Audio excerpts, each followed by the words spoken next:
Bonjour à tous, bonjour Boris. Bonjour à tous, bonjour Simon.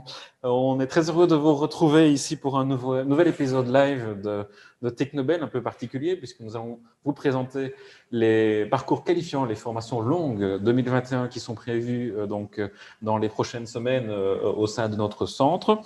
On s'était quitté, pour les plus fidèles d'entre vous, à la mi-décembre lors de la clôture Playzone, un atelier vraiment extraordinaire que près d'une soixantaine, septantaine de demandeurs d'emploi avaient relevé haut la main.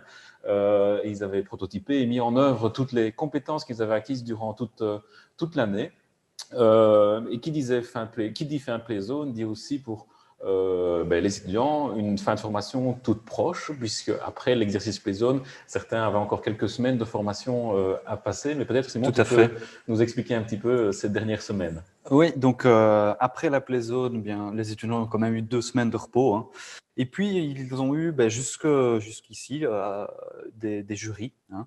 Et donc, en fait, les jurys se sont déroulés ces derniers jours. Et donc, ils ont eu encore 1 mois de formation, 1 mois durant lequel ils ont pu finaliser leur projet Maker Hub, donc leur projet de fin de formation qui était à présenter, comme je l'ai dit, devant le jury.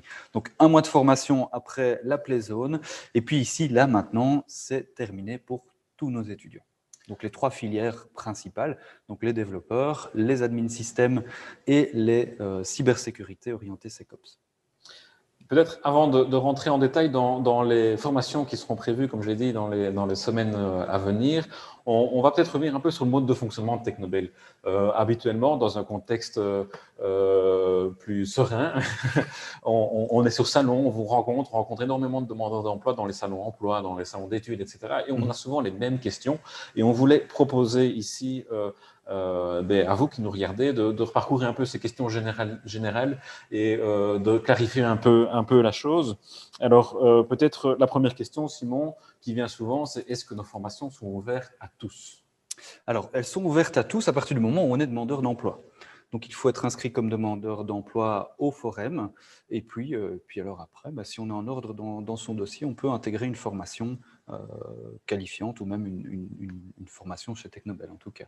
Ce qui serait important en fait surtout, c'est surtout la motivation qu'il y a derrière, le projet professionnel. Pourquoi est-ce que vous venez faire une formation chez Technobel? Ça, c'est vraiment l'élément le plus important. Donc, on incite vraiment là-dessus. Il ne faut pas avoir peur de pousser les portes de Technobel, puisque réellement, tout demandeur d'emploi, quel que soit le statut, que vous soyez indemnisé, que vous soyez demandeur d'emploi partiel ou toutes les nuances qu'on peut y avoir quand vous êtes inscrit au Forum, vraiment, tout est disponible gratuitement chez Technobel pour vous former au métier de l'informatique, au métier du numérique et surtout à des métiers d'avenir. On en parle beaucoup. Ce sont des métiers qui sont généralement dits en pénurie. Donc, il y a énormément de demandes au niveau des entreprises pour des personnes qui portent des compétences numériques, que ce soit dans le développement, que ce soit dans l'administration de systèmes, que ce soit la cybersécurité et bien d'autres domaines encore. Une autre question qui vient régulièrement aussi, c'est s'il faut avoir des prérequis pour entrer en formation. Alors, si on parle des formations longues, en effet, il faut avoir des prérequis.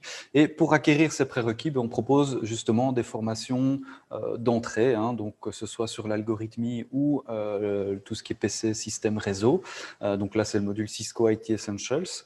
Donc ça, c'est vraiment les 2 modules qu'on propose, qui sont des modules préparatoires. Et après ces modules, normalement, les compétences minimales attendues pour rentrer en filière longue sont atteintes. Voilà. Il y a aussi des modules d'initiation. Tu parles de Cisco IT Essentials, d'algorithmes. Il y a aussi nos fameux Maker Hub. Voilà, donc le Maker Hub, c'est le tout premier module, un module d'orientation. C'est souvent destiné aux étudiants qui arrivent et qui nous disent, voilà, je veux travailler dans le numérique, j'aime la programmation, mais je ne connais pas tout à fait. J'aime aussi bidouiller sur mon PC, mais je ne sais pas comment m'orienter.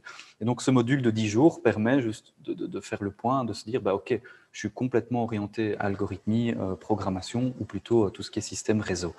C'est aussi un atelier qui se veut un peu ludique avec la création de petits robots. Je pense qu'il y a aussi un module à partir de Minecraft. Tout à fait, oui. Donc, quand on est en présentiel, on travaille ce module à base d'un robot. Donc, il y a la partie réseau où il faut le mettre en place, le connecter les capteurs, etc., comprendre ce que c'est un adressage IP, pouvoir y accéder à distance. Il y a la partie programmation où, en fait, en programmant, on va lui donner des instructions, hein. Et puis, il y a aussi la partie prototypage où on a tout ce qui est modélisation 3D pour créer son robot. Donc, on est vraiment sur un module d'orientation, mais qui se veut ouvert et accessible, en tout cas. Et alors, à distance, pour le moment, on travaille plutôt avec Minecraft Éducation, où là, on a du code dans Minecraft qui permet de créer notamment un puissance 4 ou d'autres choses, quoi. À l'issue de ces modules d'initiation, de ces ateliers découvertes, ce qui est important, comme tu l'as dit, ça reste quand même aussi la motivation, votre motivation à vous former et à trouver un métier, à trouver un emploi, à l'issue de la formation longue. Et ça, c'est vraiment quelque chose sur lequel on fait attention, Tout à fait. Notamment l'équipe dans laquelle tu es. Ouais, donc dans l'équipe d'accompagnement, donc nous sommes 3, et c'est vraiment le moteur depuis, par exemple, un Maker Hub jusqu'à une fin de formation, c'est quelle est la motivation, quel est le projet professionnel derrière. C'est parfois plus important que quelqu'un qui va être très très bon techniquement. Il faut l'être, bien entendu, mais voilà, la motivation, l'objectif professionnel, c'est l'élément qu'on essaie de déceler durant nos entretiens, puisqu'à chaque étape, il y a un entretien. En général, on rentre par un entretien individuel durant lequel on parle un peu du pourquoi cette formation. Et à chaque étape, donc après chaque module, on fait le point ensemble sur comment s'est passé le module et comment est envisagée la suite, donc avec l'étudiant. Ça, c'est important. Et alors, il faut savoir aussi, comme on disait tout à l'heure, hein, on ne va pas faire une sélection sur base d'un diplôme, sur base d'une expérience précédente. On a beaucoup d'étudiants qui rentrent chez nous en ayant fait quelque chose de totalement différent avant de rentrer dans l'IT. Mais à partir du moment où il y a la volonté, eh bien, le niveau arrive, quoi. N'hésitez pas à poser les questions dans les chats. Donc, je rappelle, nous sommes en live sur différentes plateformes, notamment Twitch et Facebook. YouTube aussi, bien que je ne le vois pas, mais normalement, on est en live aussi sur YouTube. N'hésitez pas à poser vos questions. Je rappelle aussi que les explications qu'on va donner ici et tout le live est enregistré, donc on pourra rediffuser par la suite toutes les explications qu'on va vous donner aujourd'hui pour les personnes qui éventuellement n'ont pas eu l'occasion ou la chance de nous suivre en direct. Tout à fait. Alors, une autre question qui revient régulièrement aussi quand on vous rencontre en salon ou dans des entretiens, etc., ou par téléphone, est-ce qu'il y a un stage obligatoire à la fin des filières longues? Alors, l'objectif de la filière longue, c'est l'emploi directement après. Donc, on a souvent des étudiants qui décrochent un emploi en toute fin de formation ou juste après. Pour ceux qui n'ont pas décroché un emploi, on demande alors à ce moment-là qu'il y ait un stage qui soit mis en place, un stage d'intégration dans une entreprise qui dure en général 1 mois à temps plein. On peut faire 2 mois à mi-temps, mais voilà, souvent c'est 1 mois. Et donc ça permet à l'étudiant de montrer ses compétences sur le terrain et parfois à l'issue du stage directement décrocher un emploi dans l'entreprise, quoi. Donc voilà, il y a un stage obligatoire à la fin de la formation et ce stage est à trouver par l'étudiant aussi.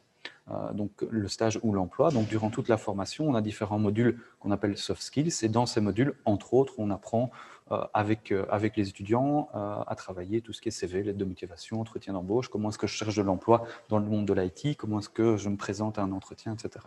Voilà.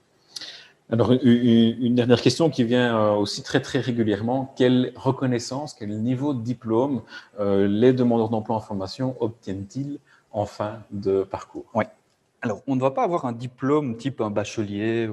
Par contre, on a un système de badges, donc de badges numériques, qui sont valorisés dans le monde professionnel. Dans le monde professionnel, puisque, comme je le disais tout à l'heure, il y a un jury en fin de formation et ce jury valide le master badge d'admin système orienté cloud, de cybersécurité ou de développeur .NET Core, par exemple, pour cette année-ci.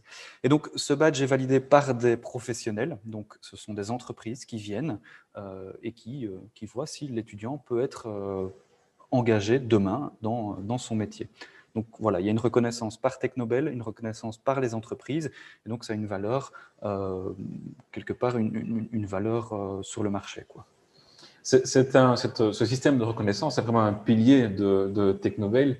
en 2018, on a fait un peu table rase de tout ce qu'on faisait par le passé et on a voulu mettre en place une nouvelle philosophie d'apprentissage. Et la validation des compétences est un des piliers de cette philosophie. Cette philosophie, on l'appelle Biomaker, vous l'avez certainement entendu ou vu passer sur les réseaux. On en fait quand même assez la promotion, on en est très très fiers et elle fonctionne en plus. Hein, c'est pour ça aussi qu'on nous en sommes fiers. Mais un autre pilier, c'est l'apprentissage par le faire. Donc, on demande vraiment aux demandeurs d'emploi de mettre en pratique leurs nouvelles compétences, leurs nouvelles connaissances autour de projets. Et c'est notamment le cas durant la Playzone. Ce n'est pas uniquement le seul moment où les demandeurs d'emploi mettent donc en pratique leurs compétences. Il y en a d'autres tout au long de la formation. Oui, tout à fait. Bah donc, comme tu l'as dit et comme on l'a entendu dans tous les lives sur la Playzone, la pratique est vraiment l'élément central, mais aussi durant toute la formation. Évidemment, il y a de la théorie. On ne passe pas à côté, hein, voilà, il faut avoir quelques notions théoriques, mais surtout c'est la mise en projet des étudiants, que ce soit durant leur Maker-up, durant toute la formation, ou bien juste dans certains modules où à un moment donné, ils vont aller travailler, ils vont aller créer quelque chose, et par la pratique avec les formateurs, c'est comme ça que c'est le plus formateur selon nous dans le milieu, quoi. Alors, je vois, on a une première question sur le live Facebook, et c'est vrai que c'est une question qu'on nous pose régulièrement au sujet des prérequis en anglais. Est-ce qu'il est obligatoire de connaître l'anglais pour suivre nos formations, ou est-ce que des connaissances de base, techniques peut-être, suffisent? Il ne va pas y avoir un test d'entrée en anglais. Ça, on ne le fait pas. Néanmoins, dans le monde de l'IT au jour d'aujourd'hui, les connaissances en anglais sont de plus en plus demandées, ne fût-ce qu'en termes de termes techniques, puisqu'on parle beaucoup en anglais dans les différents termes techniques. Mais dans les entreprises aussi, on est de plus en plus sur des entreprises soit internationales, soit nationales, où bien on doit collaborer et toutes les réunions se font en anglais. Pour cela, on a mis en place une dizaine de jours d'anglais et bien entendu, ce n'est pas suffisant si on démarre d'un niveau 0. Il faudra vraiment le travailler sur le côté, mais voilà, il y a moyen d'évoluer. Et là, vraiment, on invite les personnes qui souhaitent intégrer nos formations à directement se mettre à l'anglais via des sites comme par exemple Walang, qui permet d'avoir quelques notions, quoi. Il y a toute une série d'outils évidemment qui existent et le service accompagnement aussi connaît ces outils et peut les proposer si des difficultés sont rencontrées ou si justement vous vous sentez peut-être un peu plus faible dans la maîtrise de l'anglais. Il y a toutes sortes d'outils qui peuvent vite être mobilisés pour remettre à jour des connaissances et peut-être parfois oser franchir la barrière de la langue. C'est aussi une spécificité de Technobel, hein, c'est que vous êtes en formation le jour chez nous, mais on vous demande aussi de continuer à travailler chez vous, que ce soit par des labos techniques ou des exercices que vos coachs et formateurs vous donnent, ou sur des compétences, comme par exemple l'anglais, pour compléter donc un maximum votre formation. Je vois un autre témoignage ici sur la plateforme Twitch qui confirme l'apprentissage par le faire, l'apprentissage par la pratique. C'est clair qu'on met les mains dans le cambouis, effectivement. Je pense que, alors je ne reconnais pas le pseudo, mais j'imagine que cette personne a participé à la Playzone, et c'est vrai que la Playzone, c'est vraiment quelque chose, une effervescence, toute particulière cette année-ci, puisqu'elle s'est passée à distance, mais en temps normal, c'est vrai que le centre est animé et tout le monde court un peu dans tous les sens, à bidouiller à gauche, à droite, des capteurs, des serveurs, des sites web, etc. C'est vraiment très intéressant comme expérience. Et ça a été très formateur aussi pour les étudiants, notamment admin système, qui ont dû tout mettre en place à distance, comme s'ils étaient dans une entreprise en temps de Covid, quoi. Donc, c'est très formateur et je pense que certains pourront démontrer et utiliser cela dans leur futur professionnel, quoi. Continuez à nous poser vos questions dans le chat. Si on a l'occasion d'y répondre en live, on le fera, ou on prendra peut-être aussi 5-10 minutes en fin de live pour reparcourir un peu vos commentaires et répondre à d'éventuelles questions. Et avant de peut-être faire entrer dans ce live 3 jeunes diplômés de la promotion 2020 de Technobel, je vois aussi un commentaire qui résume parfaitement tout ce qu'on a dit. En formation la journée, justicier masqué la nuit. Effectivement. Merci pour ce commentaire très sympa et très encourageant de voir aussi que les participants ont la bonne humeur aussi durant tout le parcours. Simon, je te propose maintenant d'entrer dans le vif du sujet et de retrouver nos demandeurs d'emploi. Alors, ça demande une petite manipulation technique. Alors, Simon, tu me dis si tu es prêt. Et voilà, normalement, on devrait avoir le visuel avec la présentation. Tout à fait. Donc, on va accueillir Thomas, qui devrait être avec nous,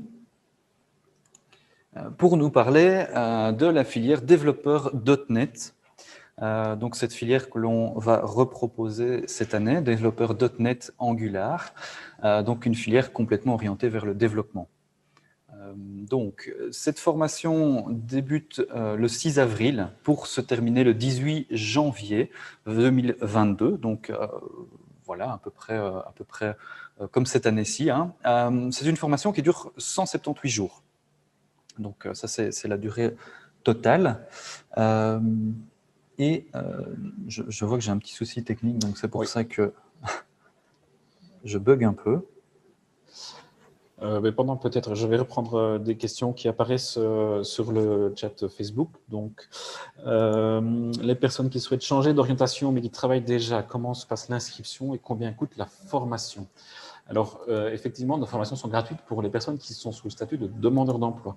Nous avons aussi des formations qui sont payantes, là, à destination des entreprises et des travailleurs qui souhaitent augmenter leurs compétences.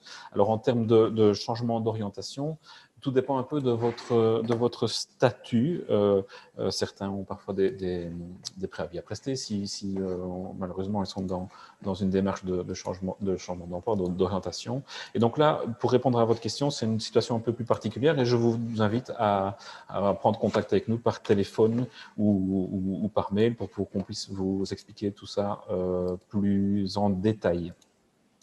Sur le site, la plupart des formations sont gratuites, effectivement. Donc, comme je le disais, nos formations, qu'elles soient courtes ou longues, sont gratuites pour les demandeurs d'emploi durant toute l'année. Donc, il y a juste peut-être un petit question de planning et de calendrier à respecter, surtout si votre niveau et vos prérequis ne sont pas suffisants. Et là, vous devrez passer donc, par des modules préparatoires, comme on l'expliquait, notamment le module algorithme, le module IT Essentials pour plutôt le monde des réseaux et de la cybersécurité, ou encore des ateliers MakerHub. Et donc là, on est vraiment sur l'initiation avec, je dirais, un petit apéro en fait de différentes disciplines de l'informatique pour vous aider à faire le choix entre entre les filières qui vous correspondent le mieux ou qui correspondent au mieux à votre projet professionnel. Voilà, j'en profite aussi, puisque je vois qu'il faut encore un petit peu meubler, j'en profite aussi pour vous dire que les modules justement préparatoires, algorithmes, IT Essentials que je viens d'évoquer, sont planifiés ici. Donc, il y a un module, je pense, qui commence la semaine prochaine. Ici, c'est peut-être un peu tard pour ces modules, pour s'y inscrire, mais à la fin du mois de février ou au début mars, j'ai plus vraiment les dates en tête, on replanifie ces modules. Donc, n'hésitez pas à vous inscrire aussi à ces formations. Ce sont des formations un peu plus courtes, hein, entre 10 et 20 jours. C'est aussi, outre le fait de découvrir les compétences qui vous donneront les prérequis pour les formations qualifiantes, c'est aussi une manière de découvrir comment fonctionne le centre, et encore plus en ces temps particuliers, puisque nos formations actuellement sont encore à distance. Et ça demande bien évidemment des adaptations pour poursuivre ces formations depuis chez vous. Et on sait tous que c'est compliqué parfois de suivre à distance des réunions, des conversations ou des formations, mais on a l'expérience maintenant de plusieurs mois derrière nous et je pense que le système est bien rodé. Et encore une fois, on met l'attention une attention très importante sur le côté humain des choses. Donc, dès que vous avez une difficulté, qu'elle soit technique ou plutôt de manière plus générale, oui, sur la vie de tous les jours par rapport à votre formation, évidemment, des difficultés que vous rencontrez, une mauvaise connexion Internet, un PC qui ne suffit pas, contactez-nous et on essaie de trouver des solutions ensemble pour vous aider à suivre cette formation à distance du mieux possible. Tout à fait. Alors, est-ce qu'on a retrouvé Thomas? Est-ce que Thomas, tu es avec nous? Bonjour. Bonjour Thomas. Donc Thomas, tu es un ancien étudiant de la filière développeur. Tout à fait. Et donc, est-ce que tu peux nous parler un petit peu de cette filière et peut-être avant ça, ton parcours? Alors moi j'ai fait le parcours complet, c'est-à-dire que j'ai commencé par Maker Hub. De base, je venais pour réseau et finalement j'ai découvert la programmation et j'ai eu un gros coup de cœur. Donc après, j'ai suivi algorithme et ensuite développeur .NET Core. C'est ça. Alors, est-ce que tu peux justement développer, qu'est-ce que vous avez fait en module algorithme? Alors en module algorithme, c'est vraiment la base de la programmation en Python. On apprend vraiment tout ce qui est algorithmie. Donc c'est apprendre la logique qu'il y a derrière la programmation. C'est vraiment le terme, c'est l'apprentissage de la logique qui y a derrière. Donc c'est assez compliqué au début, il faut vraiment s'accrocher. Mais comme mon formateur m'a dit à l'époque, quand la pièce tombe, elle est tombée. Qu'est-ce qu'il voulait dire par là?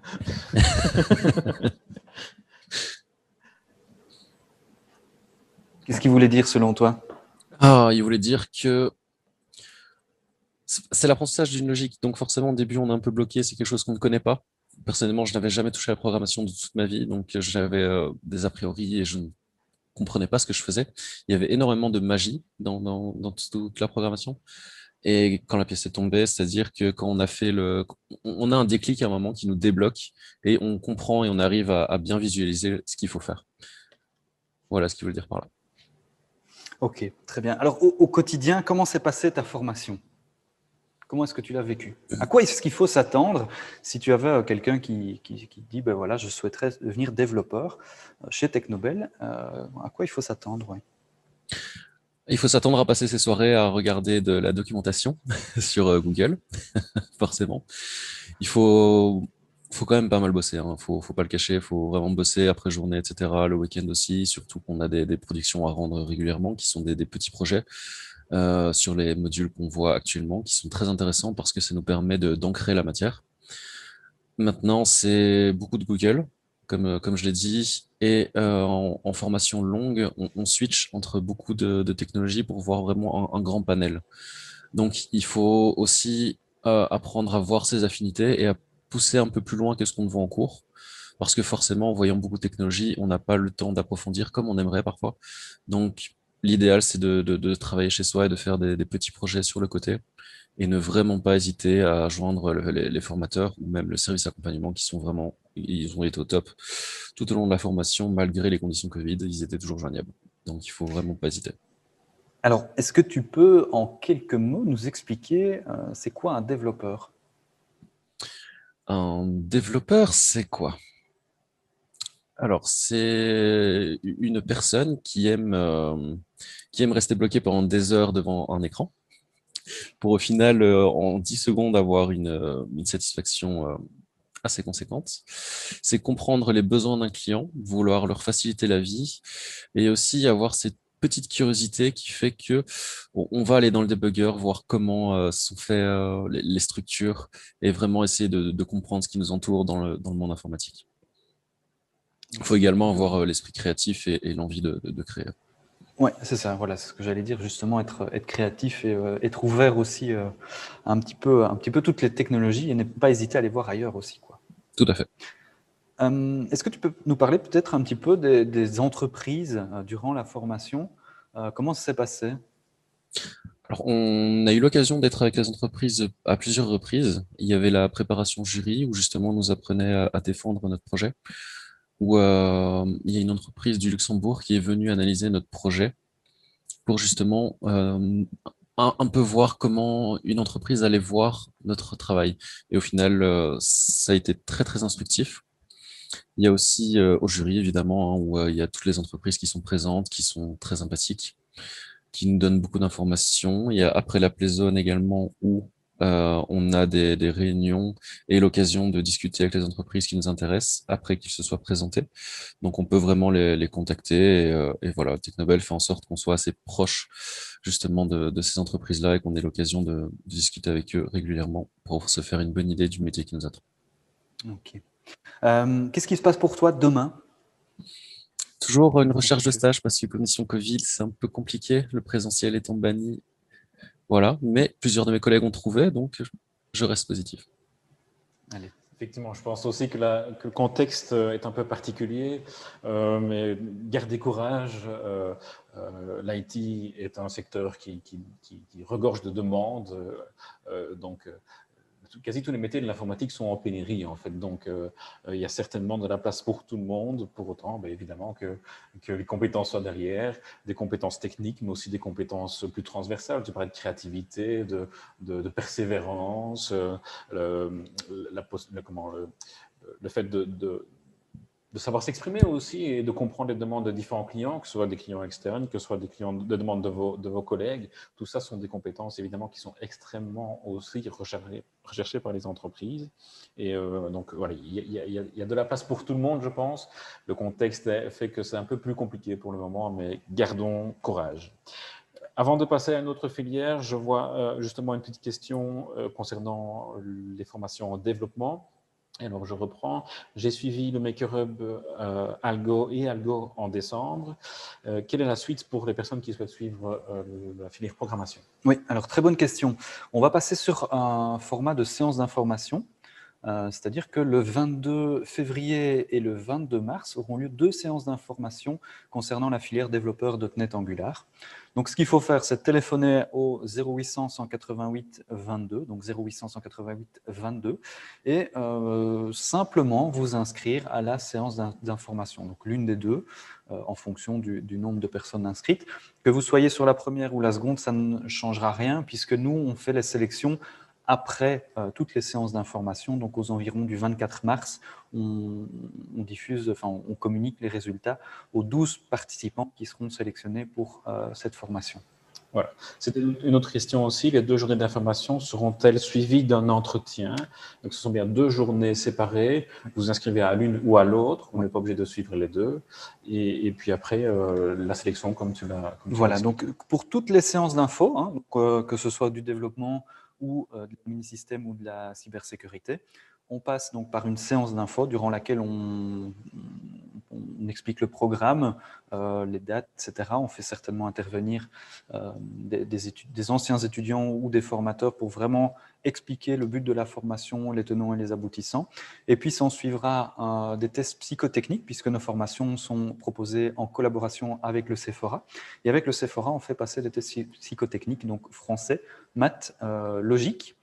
On a un test technique, donc en développement, ce sera la réalisation d'un petit projet qui doit être réalisé sur une demi-journée.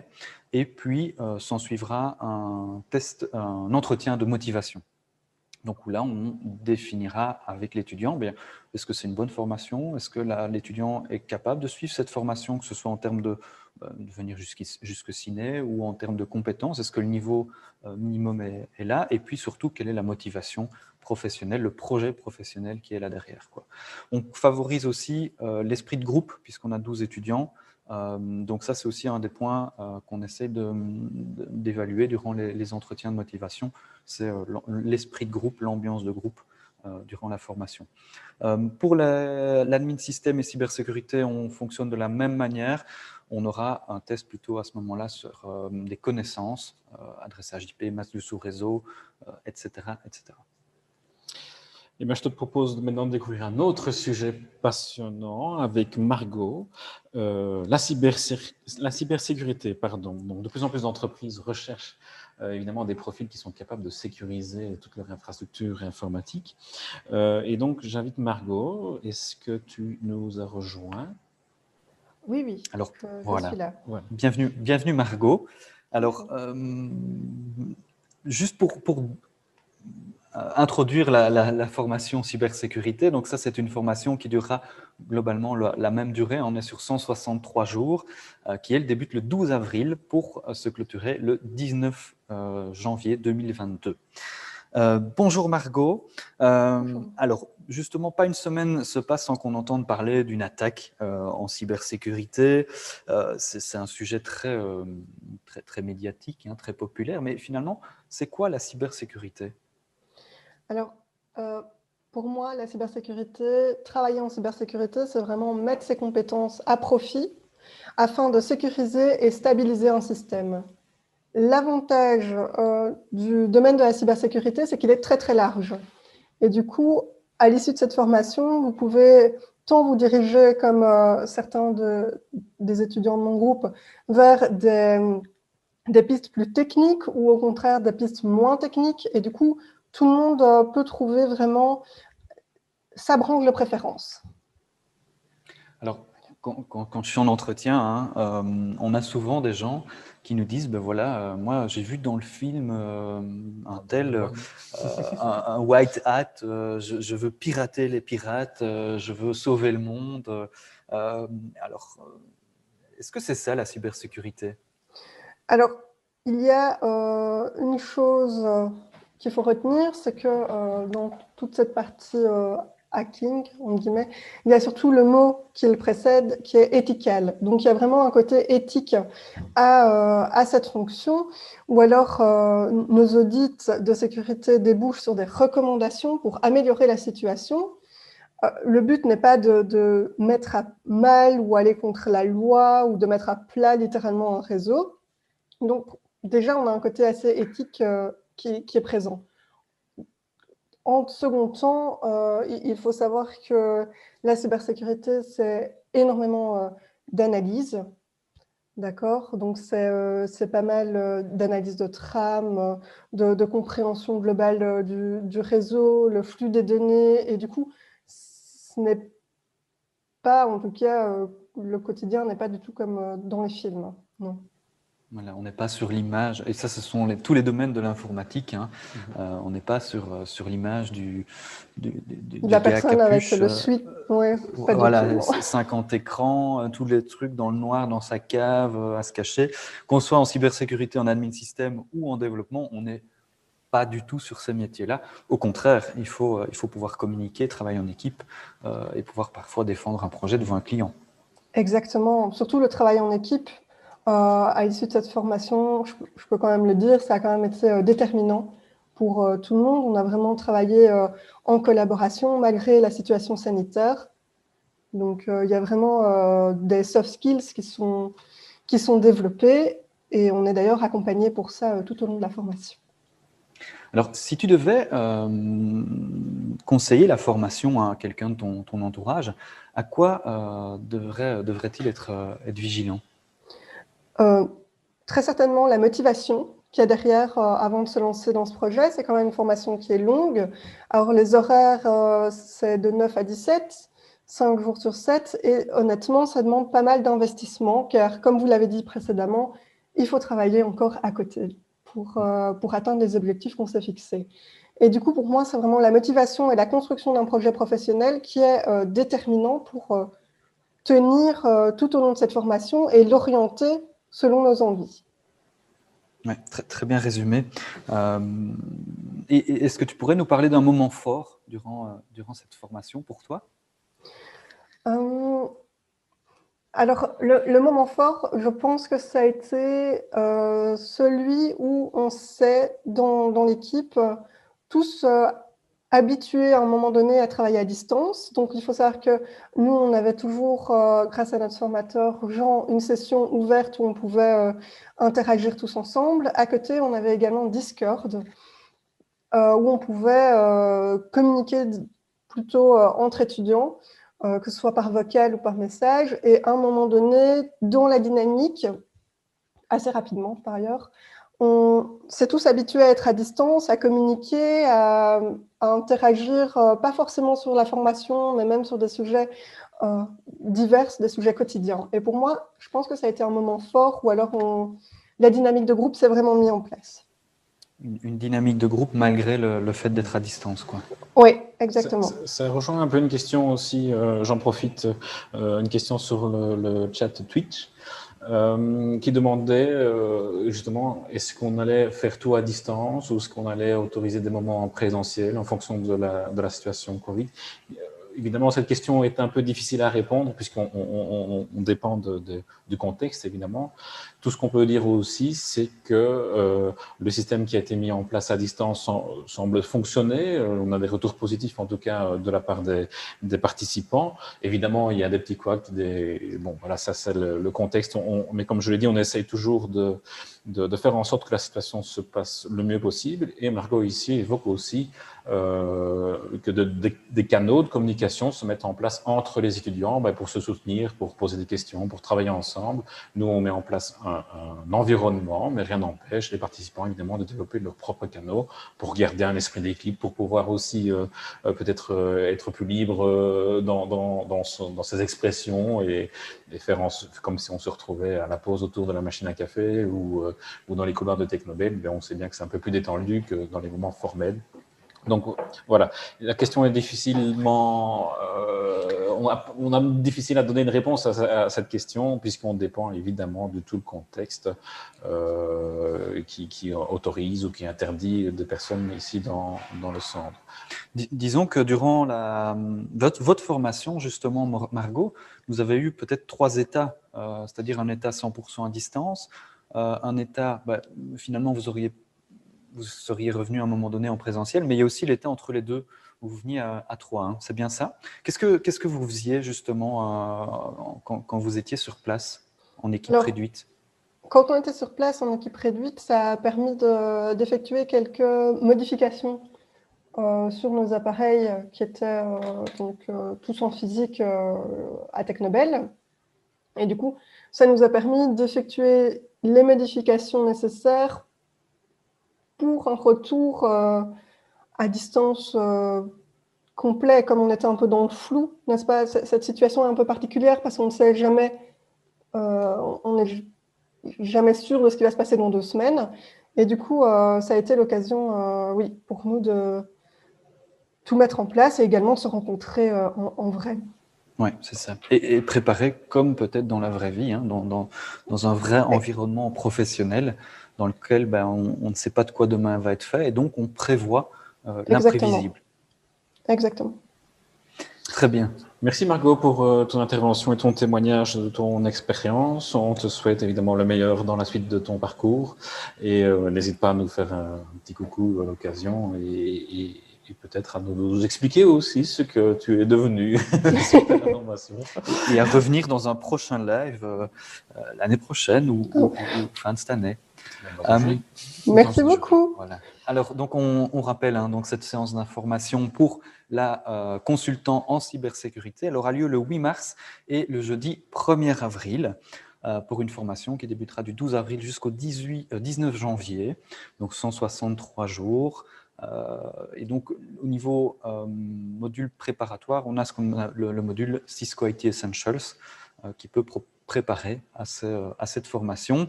Néanmoins, si vous avez déjà des compétences ou des connaissances, vous pouvez directement vous inscrire à la séance d'information.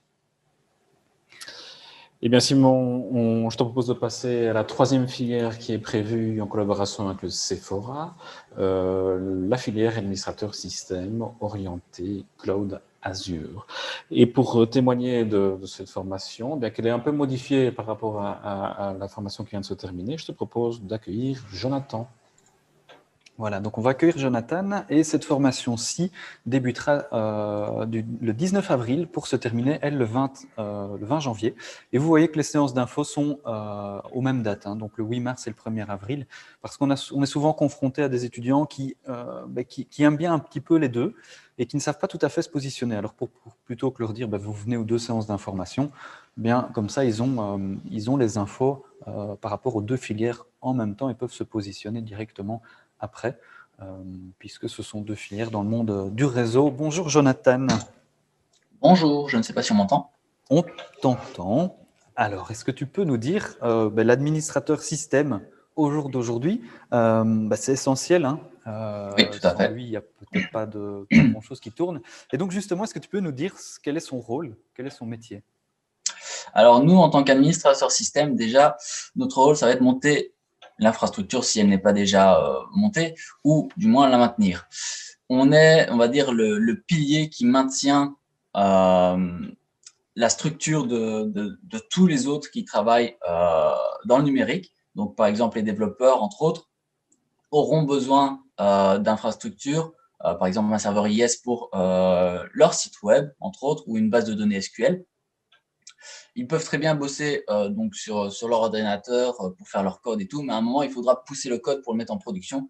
Et c'est là que nous, on intervient. Donc, on va leur fournir cette infrastructure Alors, bien entendu, les serveurs SQL, on les installe, mais on ne va pas les configurer. La plupart du temps, c'est eux qui le font. Mais derrière tout ça, il y a bien sûr la connectivité, d'autres serveurs derrière. S'ils ont besoin d'un domaine, on est encore une fois là, donc on doit installer les domaines contrôleurs, la sécurité au niveau firewalling, donc de quel port ont-ils besoin pour que leur serveur puisse être contacté de l'extérieur. Par exemple, le cas où ils auraient fait un site web, on devra leur installer, bien entendu, un serveur web dans lequel ils iront pousser leur code de site web. Mais par après, il faut bien sûr que ce site ne soit pas accessible de toutes les façons.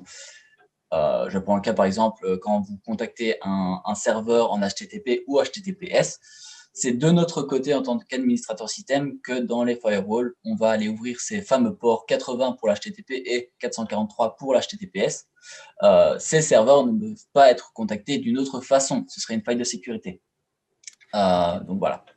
Donc un petit exemple. Un métier, un socle hein, pour une entreprise qui parfois malheureusement n'est pas tout à fait reconnu à sa juste valeur. Puisqu'on entend souvent à l'admin système, on le contacte quand ça va mal, mais quand tout fonctionne et que tout va bien, ben, on en parle un peu moins. Hein. Effectivement, c'était une phrase qui revenait assez souvent. Tout à fait. Alors aujourd'hui, en fin de parcours, selon toi, quelles sont les compétences acquises chez Technobel ou la compétence acquise chez Technobel qui est la plus valorisable sur le marché de l'emploi? Pourquoi est-ce que demain, une entreprise va engager quelqu'un qui sort de chez Technobel en tant qu'admin système? Alors, au-delà déjà de toutes les compétences techniques qu'on a acquis durant cette formation, parce qu'il faut le reconnaître, cette formation donc, est une formation professionnalisante. On est formé par des professionnels du métier. On est formé généralement pour tout ce qui est l'aspect réseau par Technobel eux-mêmes. Donc, je prends le cas de certains de nos formateurs de chez Technobel. Mais pour la majorité du reste, autant les cybersécurités avaient Jean-Thomas, il me semble, pour l'entièreté de leur cybersécurité, autant de notre côté, on est formé par une entreprise externe qui eux-mêmes sont une société de consulting. Les exemples qu'ils nous donnent sont des exemples professionnels qu'ils ont vécus et on est formé donc de façon très technique et d'une façon attendue par le marché. D'un autre côté, on a les soft skills, donc les aspects plus humains, va-t-on dire, organisationnels. Étant donné qu'on est formé à un métier directement, on apprend à sa juste valeur l'importance de l'organisation, de la planification. On ne se lance pas dans un projet en mode cow-boy, comme diraient certains de nos formateurs.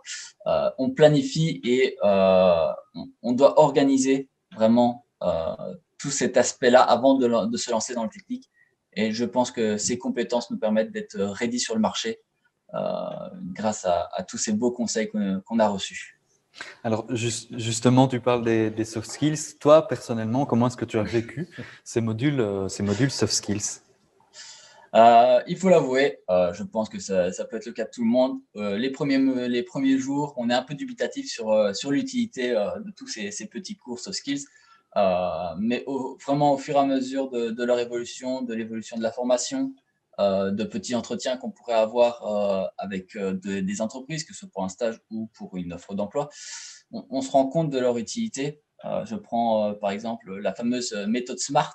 Donc, le fait de prendre un soft skill, une compétence et de démontrer comment sur le terrain on a pu l'appliquer. Par exemple, c'est démontrer une compétence soft skills, résolution orientée solution, par exemple, et mentionner une expérience dans laquelle on a vécu un souci, un problème, de quelle façon on l'a analysé, de quelle façon on l'a résolu. Voilà. Star par Smart, effectivement, Jupil, merci. Effectivement. Donc voilà, c'est vraiment tout cet aspect-là qu'on apprend dans les cours soft skills avec le Sephora, majoritairement. Et voilà, c'est une partie vraiment très utile qui peut permettre de réussir ou non un entretien.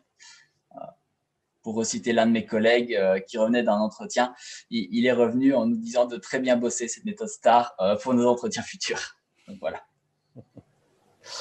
Moi, je voulais revenir un petit peu sur ce que tu as déjà expliqué. Effectivement, chez Technobel, il y a un pool de formateurs internes, mais on fait appel aussi à beaucoup d'externes qui, comme tu l'as très très bien expliqué, ont une expérience de terrain professionnelle. Et donc, les exemples, les exercices qui fournissent durant les formations sont souvent tirés de leur propre expérience. Et c'est aussi un petit peu une philosophie un pilier de la philosophie du Beamaker, c'est apprendre par la pratique, mais de choses concrètes qui se passent réellement en entreprise. Et donc, effectivement, on en profite aussi pour remercier toutes ces équipes de formateurs externes qui s'investissent beaucoup dans la vie de Technobel et dans les formations qu'ils dispensent. Peut-être une dernière question, Jonathan, Oui. pardon. Si tu avais un moment particulier à retenir de ton parcours chez Technobel, lequel serait-il? Écoutez, la Playzone, hein, c'est un gros moment. C'est un projet commun avec des développeurs, des UX, comme ça a déjà été présenté sur les lives de Technobel. Hein, la communication a été assez importante pendant le projet Playzone, je pense, sur les réseaux sociaux pour que ce soit un peu connu. C'est un projet qu'on fait majoritairement en fin de formation. Et qui nous permettent d'étalonner, d'utiliser toutes ces compétences qu'on a apprises au fur et à mesure de la formation. Et ça met même parfois des challenges parce que déjà, de base, avant cette fameuse Playzone, on n'avait pas pu travailler avec les autres corps de métier numériques, donc le cas des développeurs, entre autres. Et ça nous permet donc, c'est une bonne expérience humaine, ça nous permet de voir comment ces différents corps de métier peuvent interagir ensemble et dans notre et donc dans notre métier, ce sera important parce que dans le futur des admin systèmes, on ne sera jamais seul. On sera responsable d'une infrastructure globale avec une collaboration assez étroite avec tous les différents corps de métier. Et ça permet d'avoir déjà une première expérience professionnelle avec ce genre d'exemple-là. Et voilà, les compétences techniques sont mises également à rude épreuve. La compétence Voilà. travailler en équipe est C'est vraiment ça. importante. C'est ça. Et La communication aussi. nous aussi, dans notre travail, dans les salons, dans toutes nos actions de sensibilisation aussi, on essaye de déconstruire cette image, comme on évoquait tout à l'heure avec Margot, de l'informaticien dans sa cave, cagoulé, dans le noir, avec tous les écrans qui sonnent dans tous les sens, alors qu'un écran ne sonne pas, on le sait tous. Travailler en équipe, c'est vraiment important et on essaie de déconstruire cette image d'une informatique peut-être un peu mystérieuse et qu'on voit dans les films. En effet, c'est plus du tout le cas. Il faut pouvoir travailler en équipe, communiquer, pouvoir mettre des priorités dans les demandes aussi, donc ça demande du consensus, etc., etc., etc. Tout à fait. Alors, merci à toi, Jonathan, hein, d'avoir participé. Juste pour terminer, c'est quoi ton projet pour demain? Alors, écoute, demain, une petite pause et le 4, je commence donc mon contrat en CDI. Parfait.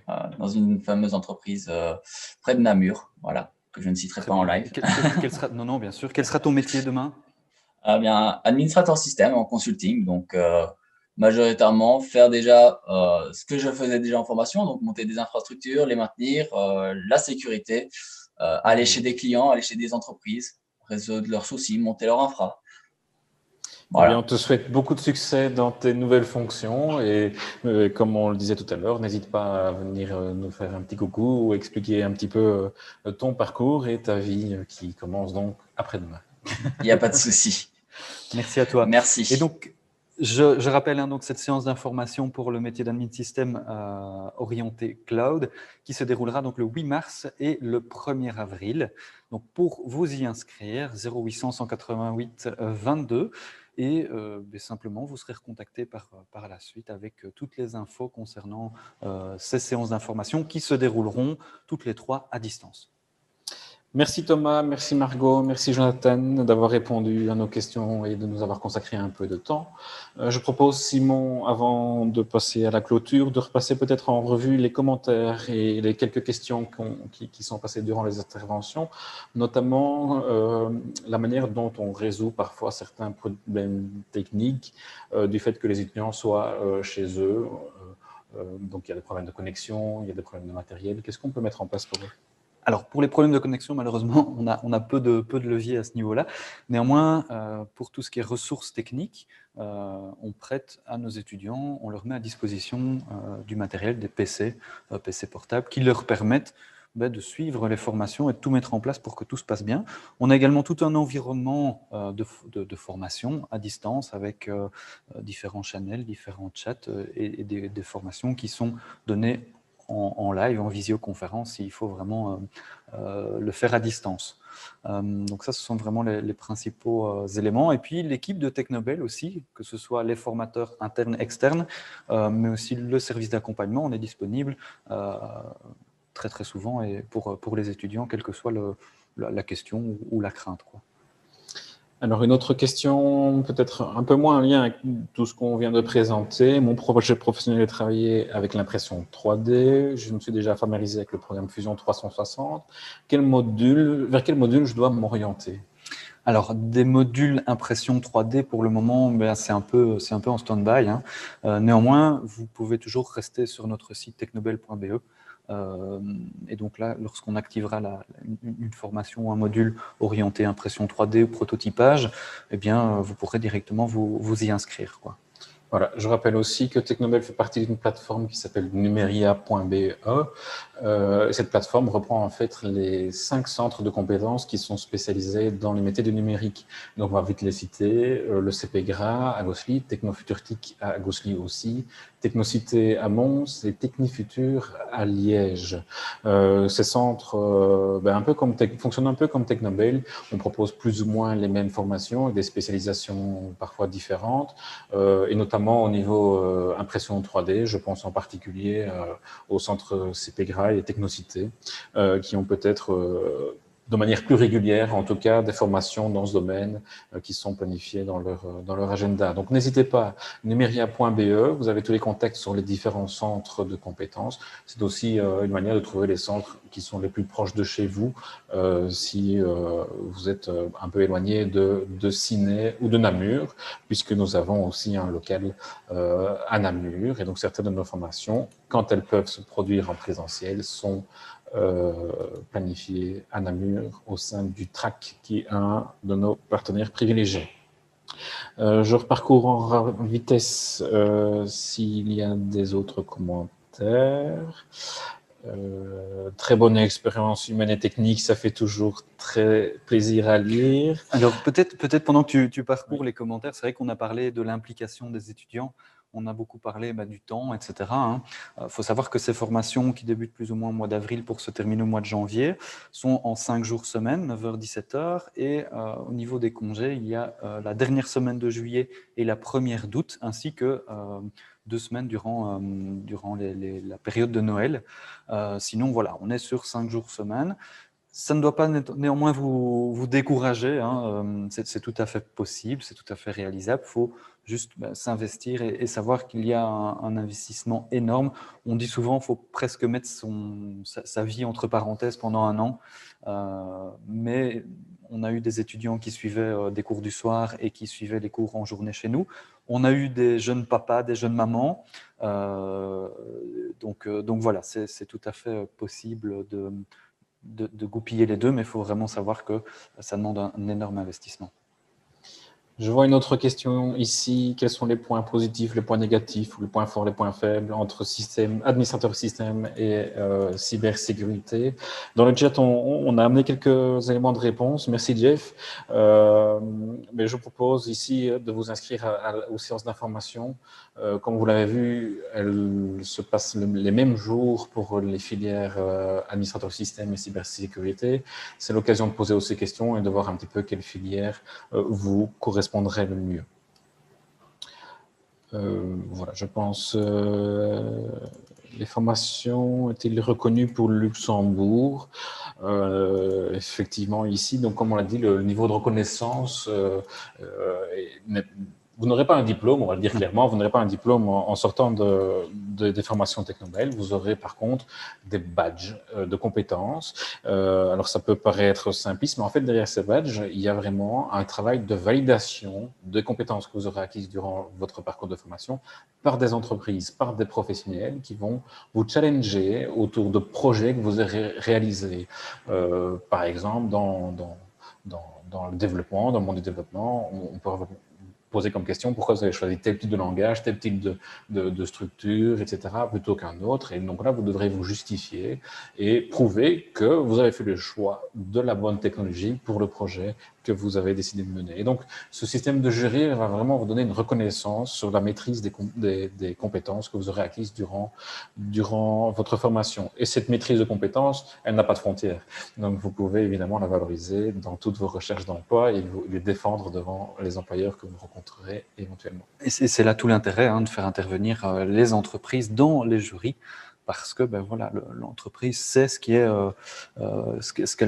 dont elle a besoin, et voilà, elle peut vraiment challenger l'étudiant de manière très positive dans ses choix de technologie. Voilà, on espère que ce live aura pu répondre à vos questions. Merci pour toutes les personnes qui ont participé au chat et qui ont peut-être parfois répondu à certaines questions. On était effectivement au four et au moulin, donc c'est parfois difficile de gérer tous les aspects de ce live. Si vous avez des questions, n'hésitez pas, vous pouvez nous contacter par téléphone, par mail, par les réseaux sociaux, par tous les canaux que vous souhaitez. On essaiera de répondre dans les plus brefs délais et de la meilleure des manières. On peut peut-être reprojeter les infos de contact. Pour le contact, vous pouvez nous contacter 0800 188 22, donc 0800 188 22, ou bien info@technobel.be. Et puis le www.technobel.be. Tout à fait. Voilà. Merci Boris, merci à tous. Et puis on vous dit à très bientôt. Au plaisir de vous rencontrer chez Technobel. À bientôt.